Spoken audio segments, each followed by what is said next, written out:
Hi, this is Ruth Theresa with One Inspiring Woman, and I am so excited to be with you today. This is going to be our last class talking about psychic abilities and some of the psychic abilities that a lot of people have. So the ones we kind of already joined are done are clairvoyant, clear seeing, clairaudient, clear hearing, and clairsensitive, sentient, which is clear sensing. So this is the kind of the bonus class of just kind of picking up a few of the hi Miss Jade, of the last of the kind of the weird, quirky abilities that people can have. I will tell you that a lot of these are not the kind of the normal ones. And one of the things is that these last three abilities you can't really work on. Either they come with everything else or they don't. But usually as you start working on your clairvoyant and your clairsensitive and kind of those abilities start coming up, these last three start adding to them. So one of the ones that's really important to understand is claircognizant. And this is what it really means is clear knowing. And this is the ability that I use most of all in most of the things that I do. Claircognizant is all about just a clear knowing. When someone asks you a question that you have no right knowing the answer to, anything else, like there's no way you should know that answer, it just pops out and they're like, wow, you're right. That's clear knowing. Really, it's not necessarily from you. It's really coming in from your angels and guides and them and the other person's angels and guides. So it's kind of like a weird part of it, but it's all about getting that clear knowing, that instant answer. I use it a lot in readings. Like people will say, well, what about Joe Schmo down the street? I want to know something about him. And I'll immediately, instantly get a word or two that's coming in, and that's that clear knowing that just like right off the cuff, nobody knows, no one's told you anything else. So that's kind of one of those crazy odd ones. But like I said, when you start working on your other abilities and you start amping that up, and one of the best ways to do that is first get into class. Get into class with a really good psychic that you really trust. Second is start meditating every day. I know people are like, oh, you talk about meditation all the time. Meditation is the easiest way to amp up your own abilities. It is the easiest way. And it's not meditating for 5 or 6 hours or 10 hours a day or whatever it is. It's meditating 3 to 5 minutes a day, several times a day. That's going to get you your abilities. It's going to help kind of calm you out. And now I've done many meditations online. I love doing meditations. In my classes, I do a lot of meditation. So it's something that my students that know me, that have gone through the classes, absolutely love. They love that meditation time, and their body starts to crave it. It's like, wow, I really love kind of getting hold of my own abilities, kind of being able to get my own connection to the other side. So this is all that's coming up. So claircognizant is all about that clear knowing. And sometimes people get that with me. They'll say, oh, I saw your website when I was searching online for a psychic, and then all of a sudden I just had this knowing that you were the one I needed to go to. The second ability we're talking about today, if y'all ever have any claircognizant messages or questions, please post them. I'll go through as many as I can. And then also post if you believe what abilities you have. What are your psychic abilities? What do you think you are? What do you think that energy is for you? So our next one is Clairalience, and it's all about smelling.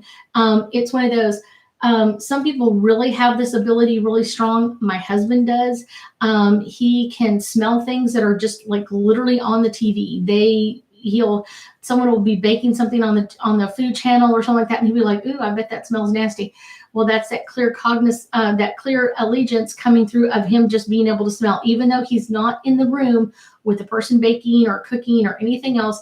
He just has this feeling or this idea of it. And some people have this really strong, and other people really don't. It just depends on your energy, like I said, and it just comes up with kind of the others, so you'll be able to pick up on that slowly. Let's see.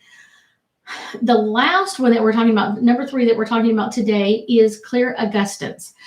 It's all about psychically tasting something, just like I was talking about the food channel. If you're on TV or someone bakes a cake or something like that, and without even tasting it, you're going, that didn't taste right. That's too sweet, or that's too sour, or whatever it is.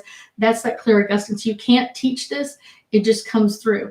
Some of the other, so I pick up in my bonus class, we're going to talk angel cards. I am not doing angel card readings right now. I will be back on live to do angel card readings next Thursday. So one of the things that is really cool about angel cards is a lot of people don't know. I'm going to be posting some videos later on today about angel cards. A lot of people use their angel cards incorrectly. It is not a deck of poker. It is not. So you're not going to try to shove them into each other or anything like that. You're just going to, when you shuffle them, I often tell people you're going to shuffle from the top to the bottom, or from the bottom to the top. Everybody has like their different way of doing it, but you want to mind the edges. Once the edges are messed up, it makes it really hard to do a psychic reading. So I can also do a few at a time, and I may do gently. I'm doing this gently. I'm not shoving those in there. I'm doing this gently to mix and match my cards. If your angel cards, this one for some reason is all right, but we'll flip some of them upside down. So if some of them are upside down when you do a reading for yourself, it's just telling you what you're opposed to. So be very careful with your angel cards. A lot of my clients love, or my students love doing angel cards and learning about them. I will say there's a lot more interest since I've done the angel card readings for Thursday Night Live. Angel cards are a very powerful way to get your own messages. They also come with a handy dandy little book. So you kind of able to, like if you were to pull a card and get the message, easy does it, then you could look up in the book and read all about it, read what the message has for you. And I always tell people when you first start out, read the whole message, everything that's on there, and then see what pertains to you. So don't just read part of it, or, oh, I think I figured it out. Read the whole thing. So angel cards is what I pick up in this class at this time in my bonus class. The other thing is I pick up is talking about retrograde cycles. I'm not going to really talk about that because if you got a hold of my newsletter, you know everything about the retrograde cycles that are about to happen. I do extensive research on the retrograde cycle, so I can tell you about them so you can be aware of them. Right now we have 4 planets or 5 planets on in retrograde right now. So that's kind of just like a fun, weird thing to understand how much they come in and affect us, how much they come in and amp up our energy or help us work through things that we've been holding on to. So we've got Pluto.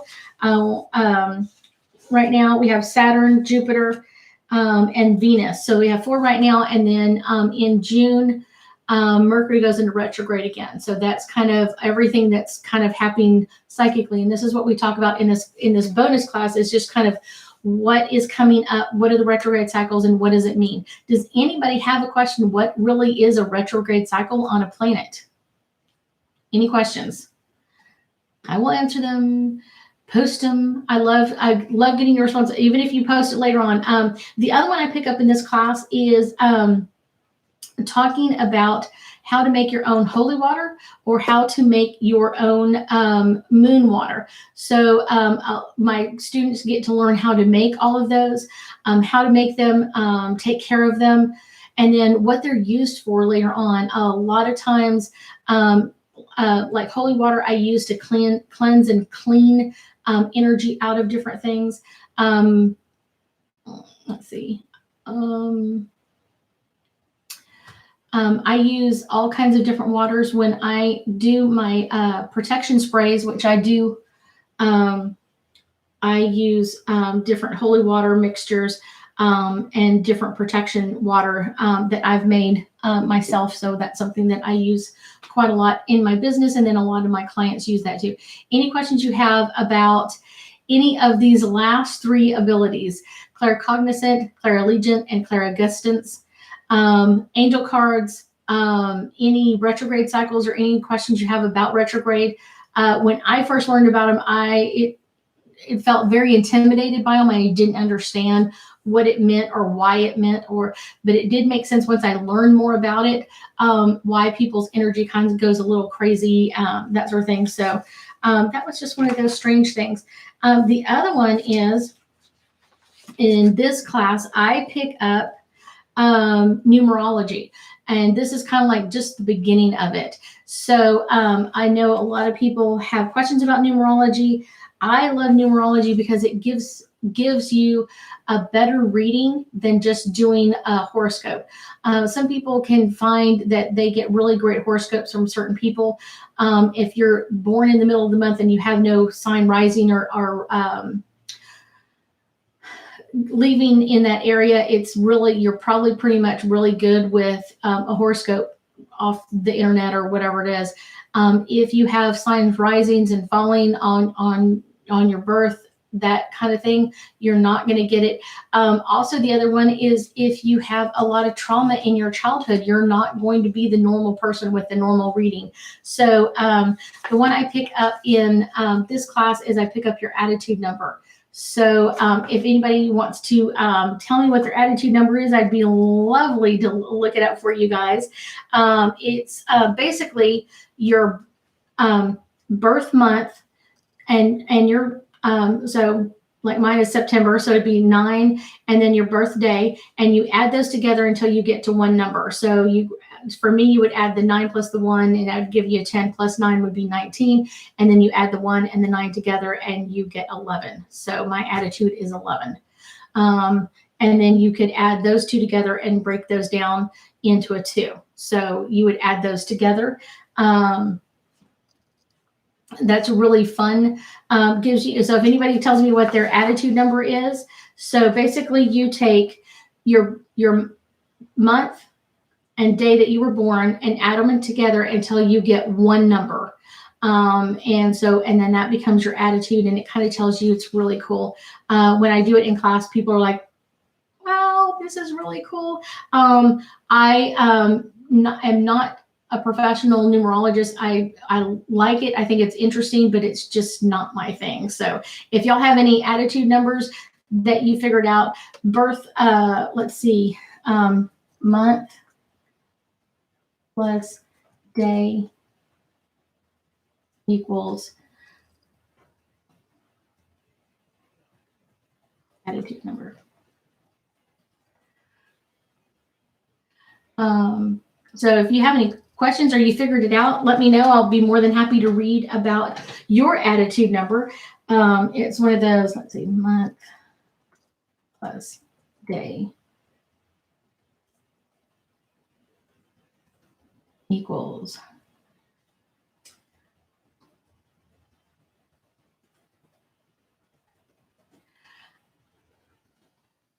so attitude gives you a lot more interesting information. It's one of those, it's really kind of cool. If you have any questions about any psychic abilities that you have or other people have, please just post your question. I'll answer anything. I'll be on for a few more minutes. Hello, Miss Sarah out in Arizona, who's like 11 o'clock your time. No. I know, it's really strange. Arizona people are my crazy people because they're always off time for me. So I love them. If y'all want to tell me what your attitude number is your month and day of birth added together until you get one number. So if you were born on April 10th, you would add the 4 plus the 10, it would give you a 14. And then you add the 14 together, the 1 plus the 4 will give you a 5. That would be your attitude number would be a 5.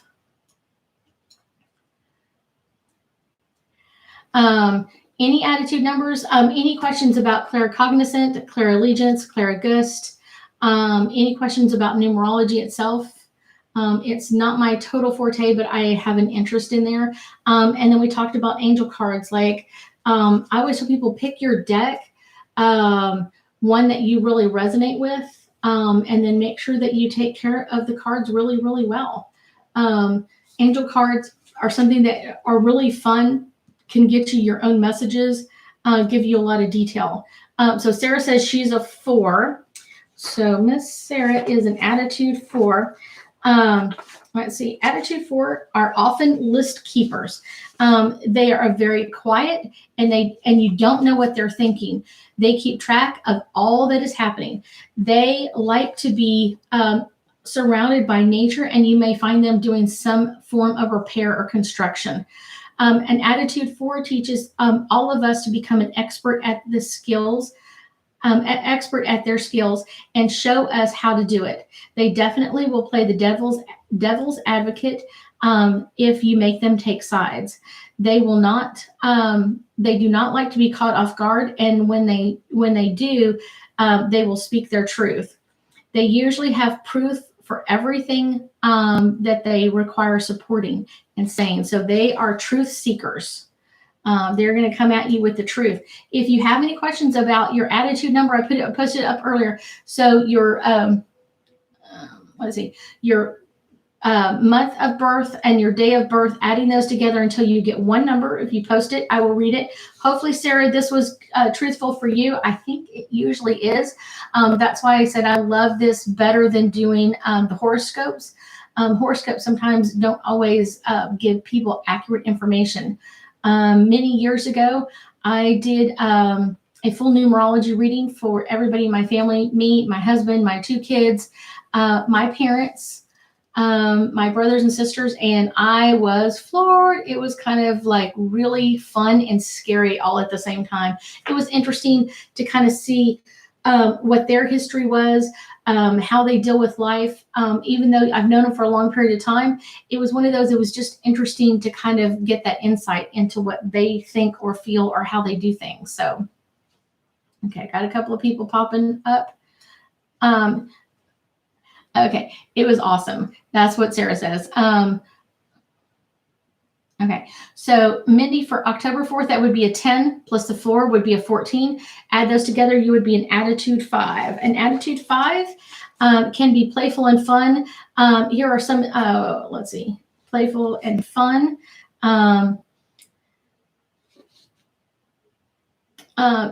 Talking about, and they love going places. Attitude 5 love travel, and they love being the center of attention in a good way.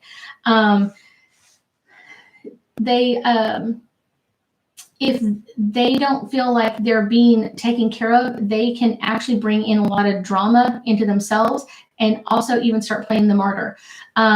So a 5 is better to get out there and play and travel.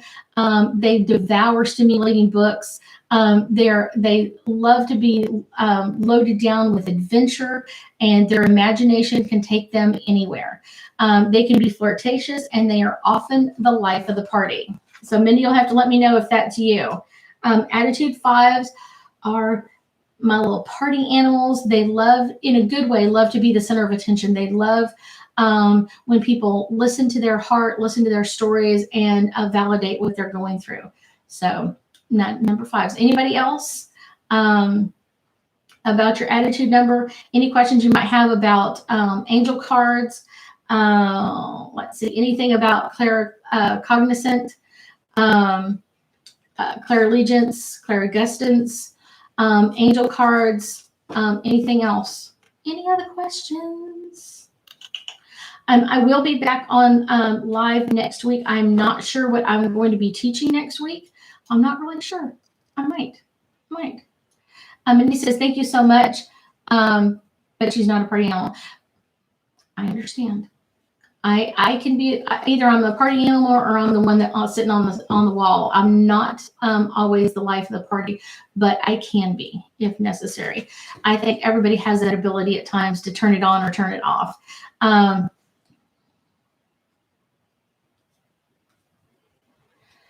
Sarah's asking, she's been having some weird things happen the last few days. Is that her grandfather? No, it's not her grandfather. That is my ability of claircognizance. I just read the question and I know that that's not the answer. I know the answer is that it's someone else. Any other questions you have about psychic abilities? Anything that you have been feeling, hearing, that you need to get more, see insight into any questions you have about angel cards. I love playing with angel cards. Every time I have them in my hands, I have to start flipping them around. That's just my thing. This is not one of my favorite decks. This is one of my newer decks that I got. This is Magical Messages from the Fairies. So this is one of my newer decks that I got. I haven't quite gotten used to that one. Sarah says, thanks. Minnie's asking, is her mom there with her? Yes, your mom is there with you. That's a claircognizant answer, just so you know. That's one of them really amazing gifts, and they will come up. The more you start opening up to your psychic side, the more those messages just start coming in, and trust. You got to trust them. You gotta trust them. Okay, ladies and gentlemen. Oh, I got some more jumping on. I was gonna run. No, not today, Mindy. I'm not going to do any angel card readings. Like, this is not my favorite deck. So everybody gets their favorite deck. I will be on live next Thursday at 9 p.m. Central Standard Time, and I will be doing that. I used to be able to dream and see and feel things, not since I became an adult. Erin, I hear that a lot from people that have had psychic abilities and usually turned them off at some point. So it's not necessarily a bad thing, but it's going back and getting back in touch with that. And the basics are going back into meditation. It's one of those, as we start amping up as adults, we often start kind of seeing the more realistic side or the more earthly side of things and not really opening up to the psychic side of things. So start doing your meditation, and then find a psychic that will work with you. Let's see, that will help amplify your energy and be able to, or hopefully find someone who's doing a class in your area. I love teaching class. That's one of my favorites. Online, Sky is saying, I feel someone around me, voice sometimes. What is this? Oh, I'm getting that it's your angels trying to communicate with you. So your angels are just trying to communicate with you. At first, it starts to come in, usually kind of mumbly. You can hear them, but you can't really make out what they're saying. And so that's something that comes in. So it really helps to kind of have someone who can guide you through that. Meditation is the best way. Like I said, meditation is the best way to get amplified and get started in that area. And then find a class of someone who can teach you how to protect your energy. Let's see, Ashley saying, I got started to feel things, and I have talked to Jade about them. Definitely. Talking to people that have psychic abilities is amazing. It also gives you a lot of insight. So find some people that you trust to talk to about your psychic abilities, and then make sure that you're feeling that energy, that they're the right energy to work with you, the right energy to work or interact with what you're doing. That is the best part of all of this, is finding someone who can really communicate and relate that information to you. A lot of times when I'm in class, my claircognizance, when people ask a question about something that, like maybe numerology that I wouldn't normally know, I can ask my angels and guides for that guidance, and that will come through my claircognizant gift to get them the answer that they require. So if there's nothing else, guys, I will leave you for today. I am booked solid the rest of the day, so I am so excited to be talking to some clients. I even have a group reading all online today, so that's going to be so much fun. I thank you so much for joining me. I'll see you next week, and then if not next week, I'll see you next Thursday for Thursday Night Live. Love you guys. Talk to you soon.